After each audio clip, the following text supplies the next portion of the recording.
Leadership, for me, comes down to a desire to make a difference, a desire to change things for better, a desire to bring people, communities, and the world closer and together so that we jointly face our problems as a nation and as humanity. To the best of my understanding, this is what Rotary is all about, helping to link up people and bringing humanity to one table to solve problems.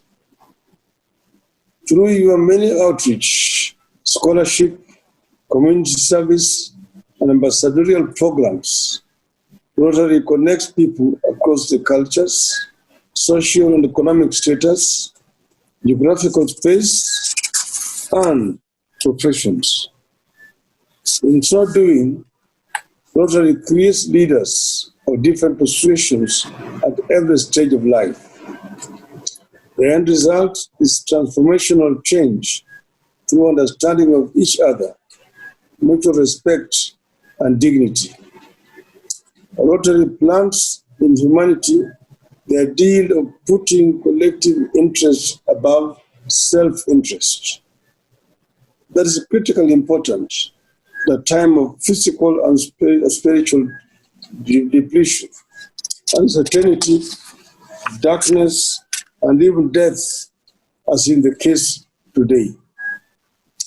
Rotary instills in us the need to act out of conviction and not desperation or a desire to be popular. As all of you may have realized, the world is getting more and more divided or polarized. We are witnessing a growing tendency where issues are used to be resolved through multilateral cooperation like pandemics, climate change, international migration, trade and democracy, now being pursued through unilateral and populist pronouncements that often inflame rather than heal the world. In the middle of these developments, Rotary must push harder to connect humanity.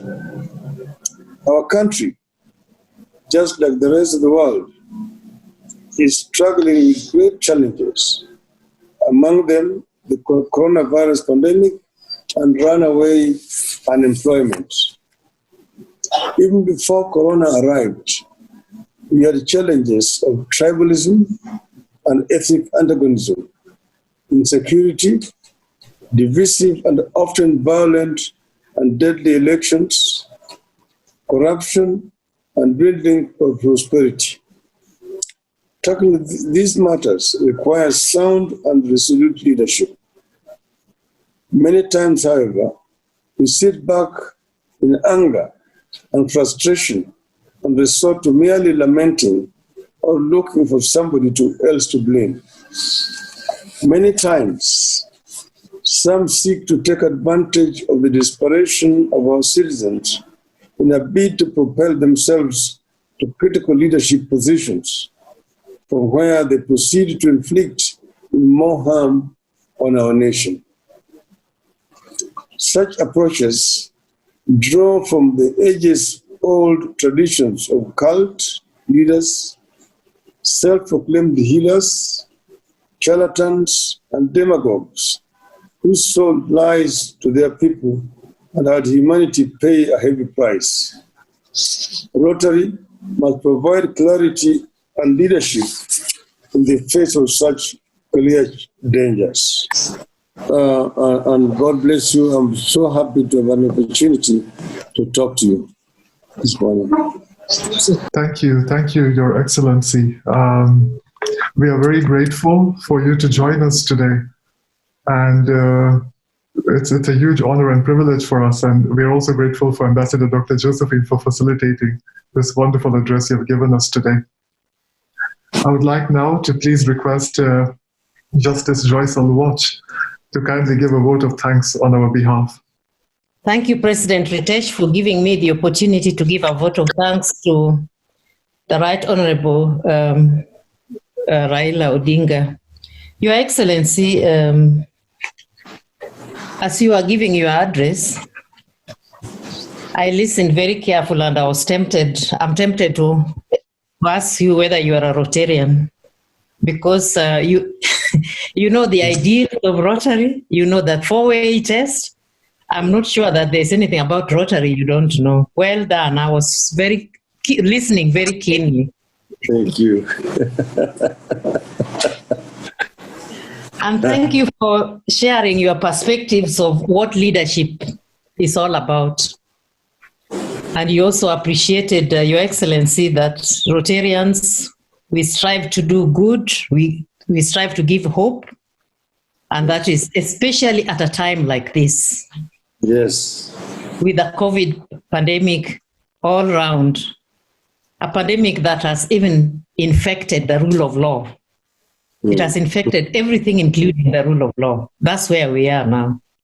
Yes. So thank you for giving us your perspective. We live, as Rotarians, we live by the ideals of Rotary that you have just quoted. And we are peacemakers and peace builders as Rotarians. And we associate very closely with mediators all over, Rotarians all over the world associate with mediators. So we are peace builders, we are peacemakers. And at a time like this, we hope that our presence as Rotarians can be felt as we reach out to the underprivileged. There are many, many around the world, even beginning with us here in Nairobi. We do our bit. We've been going around providing face masks where possible, providing food where possible, and equipment for washing hands. In our small ways, we have been doing our bit, our part, playing our part, so that we can keep our communities safe. Thank you very much for honoring our club. And I'm sure you know that this is the oldest club, Rotary Club, not only in Nairobi, but in East Africa. So thank you for honoring our club. And may you be blessed, and please keep safe, Your Excellency. Thank you. Thank you. Thank you very much for those very, very inspiring and complimentary words. I feel honored and flattered. Your Excellency, with us today, we have our past district governors, Richard Omwela, our current district governor, Patrick Obat, district governor-elect, Alex Nyaga. We have our district governor nominee, Azeb Asrat from Ethiopia. We have past president and our district international services chair, Isaac Gitoho. We also have our assistant governor, Gugi Mushane, and of course, most of our club members who are good friends of yours, I believe. So we have all these individuals with us on the call today. And also with us today is our media partner, Radio 44. And I'd like Hermina, if she's with us here today, to just say a brief hello to you. Hermina? Hi, good morning. Well, good afternoon. Can you hear me? Yes, we do. Yes. I would like to thank you, Right Honorable Odinga. We appreciate you taking time from your busy schedule to address the Rotary Club and sharing with us your thoughts. And I would also like to extend my heartfelt appreciation to the Rotary Club for partnering with Radio 44 as your media partner. We really enjoy and supporting you, and would like to thank you as well for this opportunity to partner with you. The country was so torn apart. There were a lot of conflicts, there were a lot of tension, ethnic or gender, and that the country was not pulling in one direction. And we said that we could do this, and we identified 9 items that we said needed to be addressed so that we could bring back the country to the path. And as you know, this journey has taken us now 2 years, partly also because of the COVID pandemic. As you know, we had hoped that by June this year we would have been through with everything. But because of COVID, we had to revise our schedule, and we're here now. We are hoping that we can now move fast and end this exercise by April next year. We say that we don't want to be talking about 2022, which is just an event, but to address more fundamental issues through policy issues. There are issues that are purely administrative that will be dealt with by the executive. They've been pointed out.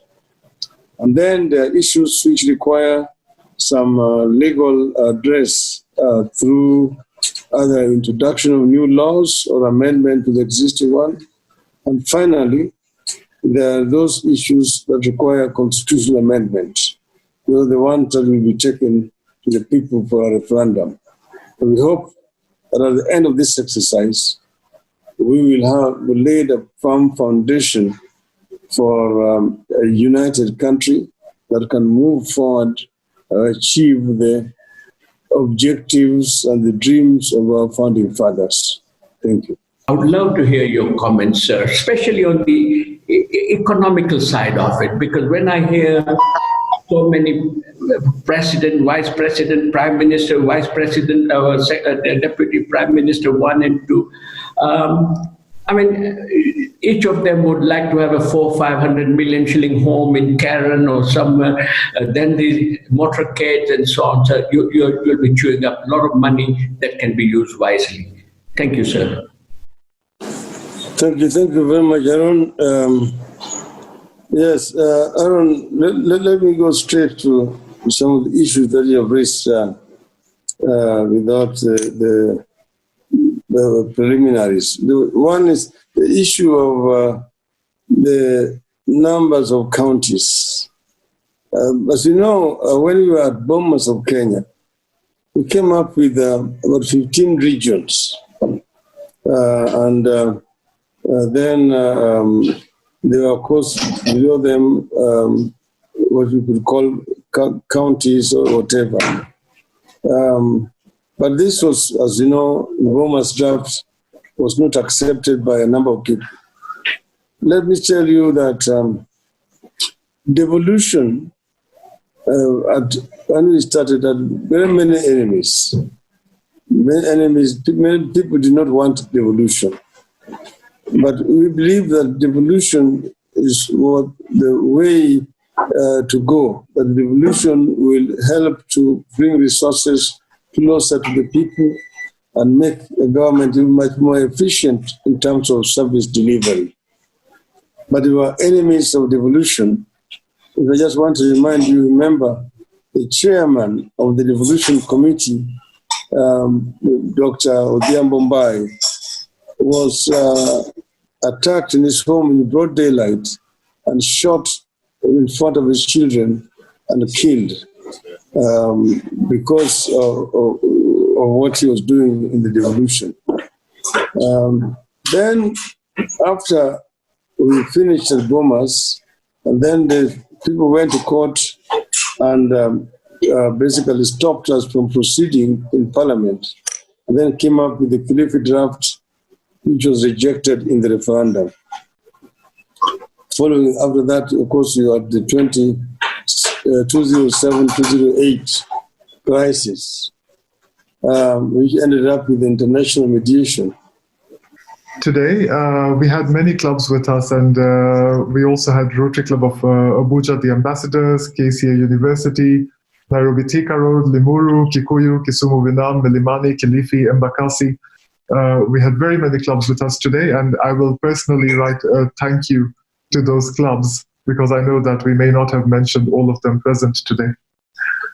But we now are celebrating 2 years since Rotary Day at UN 2018, which was co-chaired by Dr. Sally Gitoho and Joe Otin.